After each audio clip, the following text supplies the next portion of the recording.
அனைவருக்கும் வணக்கம் வணக்கம். நல்லா நீங்கள் பழைய நினைவுகளில் மூழ்கியிருப்பீர்கள். பழைய நினைவுகளில் நம்மை மூழ்க அடிக்க வைத்து கொண்டிருப்பது பழைய திரை இசை பாடல்கள். அதில் மாற்றமில்லை அல்லவா? ஆமாம். என்றுமே கேட்கக்கூடிய மகிழக்கூடிய அற்புதமான பாடல் வரிகள், இசை பாடுறது எல்லாமே அற்புதமாக இருக்கும், மறக்க முடியாது இல்லைங்களா? தமிழ் என்றாலே இனிமை. தமிழுக்கு அமுதென்று பேர். பாரதிதாசன் செந்தமிழ் தேமதுர தமிழ் அப்படின்னு சொன்னது நம்ம பாரதி. அத்தகைய தமிழிலே அதுவும் பழைய திரை இசை பாடல்களை நம்ம கேட்கும்போது மறக்க முடியாத அது நினைவுகள் தான். கல்லெல்லாம் மாணிக்கம். இந்த படம் இடம்பெற்றது இந்த பாட்டு இடம்பெற்ற திரைப்படம் ஆலயமணி. பாடியது டி.எம். சௌந்தரராஜன். அதற்கு பாட்டு முழுக்க ஹம்மிங் குரல் கொடுத்தது எல்.ஆர். ஈஸ்வரி. பாட்டு எழுதியவர் கண்ணதாசன். இதற்கு இசை அமைத்தது எம்.எஸ். விஸ்வநாதனும் ராமமூர்த்தியும். படம் வெளிவந்த ஆண்டு 1962. ஒரு பாடலுக்கு ஹம்மிங் என்று சொல்லுவது பார்த்திங்கன்னா ஒரு ஒத்திசைவுன்னு சொல்லலாம். ஒரு இசை கூட ஒத்து வரக்கூடிய ஒரு இசை. இப்போ காட்டு வழியே நம்ம போய்கிட்டு இருக்கும்போதே குயிலின் இசை நம்மை தொடர்ந்து கொண்டே வருவது போல அற்புதமான ஒரு இசை தான் இந்த ஹம்மிங் இசை. அது எல்.ஆர். ஈஸ்வரி குரலில் வளமாக இருந்திருக்கிறது இந்த பாட்டில். நடிகர் திலகம் சிவாஜி கணேசன் அவர்கள் வீல் சேரில் உட்காந்து சரோஜா தேவியை நிற்க வச்சு ஓவியம் வரைவாங்க. அந்த காலத்து கட்டடக்கலை ஓவியக்கலையெல்லாம் நீங்கள் பார்த்துருப்பீங்க. அந்த கலைஞர்களின் கைவண்ணத்தில் இன்றும் பார்த்து ரசிக்கக்கூடிய தன்மையாக இருக்கும் என்று கோயில்களையும் கோயிலின் உள்ளே மேற்கூரையிலே உள்ளாலே வரைந்திருப்பார்கள். சித்திரம் அவ்வளோ அற்புதமாக இருக்கும். அது அற்புதமான ஒரு கலை, கைதேர்ந்த கலை. அந்த கலை இங்கே ஒரு பெண்ணை வர்ணிப்பதாக இந்த ஓவியக்கலை இந்த பாடலில் அமைந்திருக்கிறது.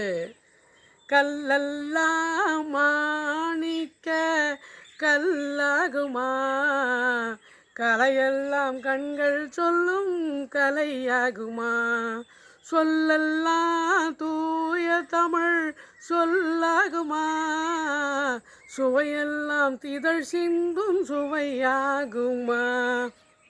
அதாவது பாருங்கள், எல்லா கல்லுமே மாணிக்க கல்லாயிருமா? ஆகாது. எல்லாரும் சொல்லும் நல்ல சொல்ல ஆயிருமா? உன்னை மாதிரி சொல்ல முடியுமா? உன் இதழ் சுவை மாதிரி இருக்குமா அடுத்தவங்க? கிடையாது. அப்படின்னு அழகாக எல்லா கல்லும் மாணிக்கமாயிடாது, உன்ன மாதிரி எந்த பொண்ணும் பெண்ணாயிராது. எப்படி அற்புதமாக வர்ணிக்கிறார் பாருங்கள். ஓவியம் தான் வரைகிறாரு, ஆனால் அந்த பெண்ணை நிற்க வச்சு அவ்வளோ அற்புதமாக நாயகியை நிற்க வச்சு நாயகன் வர்ணிப்பதாக கண்ணதாசன் கைவண்ணத்தில் உருவான அருமையான ஒரு பாடல். கன்னி தமிழ் தந்ததொரு திருவாசகம், கன்னி தமிழ் தந்ததொரு திருவாசகம், கல்லை கனியாக்கும் உந்தன் ஒரு வாசகம், உண்டென்று சொல்லும் உந்தன் கண் நல்லவா, வண்ண கண் நல்லவா, இல்லை என்று சொல்லும் உந்தன் இடை அல்லவா, மின்னல் இடை அல்லவா. எவ்வளோ அற்புதமாக பாடுறாரு பாருங்கள், எவ்வளோ அற்புதமான வரிகள் பாருங்கள். ஒரு பெண்ணினுடைய அழகை தூக்கலாக வர்ணிக்க கவிஞர்களுடைய கைகளிலே மாட்டிக்கொண்டது எதுன்னு பார்த்தீங்கன்னா நம்மளுடைய கண்ணும் இடையும் தான். பெண்களுடைய இடையே இல்லையா, ஆனால் மின்னல் போன்ற இடைன்னு சொல்கிறாங்க. கண்ணழகையும் இடையழகையும் வைத்து தான் கவிஞர்கள் மிகைப்படுத்தி பெண்களை அழகுபடுத்துவார்கள். இதில் எந்த மாற்றமும் இல்லை.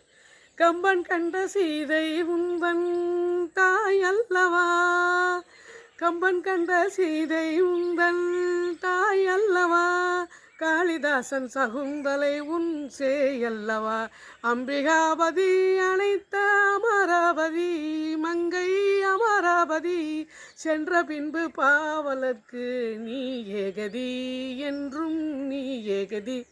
எப்படி இருக்கு? நல்லா இருக்கா? அது டிஎம்எஸ் பண்ண அருமை, நம்மலாம் பண்ணால் அது நல்லா இருக்காது. ஏதோ அவ்வளவு அற்புதமான வரிகள் இது. பார்த்திங்கன்னா கம்பன் கம்பராமாயணத்தில் காட்டிய சீதை உன் அழகுக்கு சீதை, அதாவது சீதையனுடைய அழகை இங்கே கொண்டு காட்டுறாரு. அதே மாதிரி காளிதாசன் எழுதிய சகுந்தலாவுடைய அழகை நீதான் அப்படின்னு காட்டுறாரு. அம்பிகாபதியினுடைய அமராபதியும் நீதான்.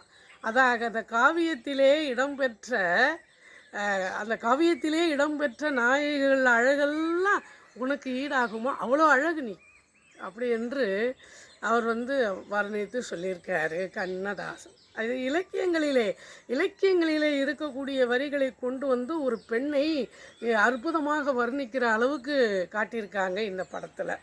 சிவாஜி கணேசன் சொல்ல வேண்டுமா? அவருடைய கண்ணே நடிப்பு, அவருடைய உடம்பு நின்னாலே நடிப்பு. அதற்கு ஈக்குவலாக நடிக்கக்கூடியவர் நடிகை சரோஜா தேவி. 2 பேரும் அற்புதமாக இந்த ஆலயமணி படத்தில் நடிச்சிருப்பாங்க. அற்புதமான ஓவியம் வரைந்து கொண்டே ஒரு கலைநயத்தை ஒரு அருமையான பாடலோடு கண்ணதாசனுடைய கவிதையில், விஸ்வநாதனுடைய இசையில், டிஎம்எஸ் உடைய குரலில் எல்லாரையும் சொல்லி அருமையான ஹம்மிங் பண்ணியிருப்பாங்க. சொல்ல வேணாம், அவங்கள மாதிரி ஒரு பாடக்கூடியவங்களும் யாரும் இல்லை. எவ்வளோ அற்புதமான ஒரு எல்லாரையும் ஒன்று சேர்க்கக்கூடிய ஒரு இசை எப்படி அமைந்திருக்கிறது என்று நம்ம சந்தோஷப்படுத்தக்கூடிய வகையில் அது லேஸ்பட்டது அல்ல. அத்தனையும் சேர்ந்தால் தான் நம்மளை மகிழ்விக்கக்கூடியது. அந்த மகிழ்ச்சி இந்த நிகழ்வுகளில் இருந்து கொண்டே இருக்கும். அடுத்த வீடியோவில் நம்ம அடுத்த நினைவுகளை சந்திக்கும் வரை உங்களிடமிருந்து விடைபெறுகிறேன். நன்றி.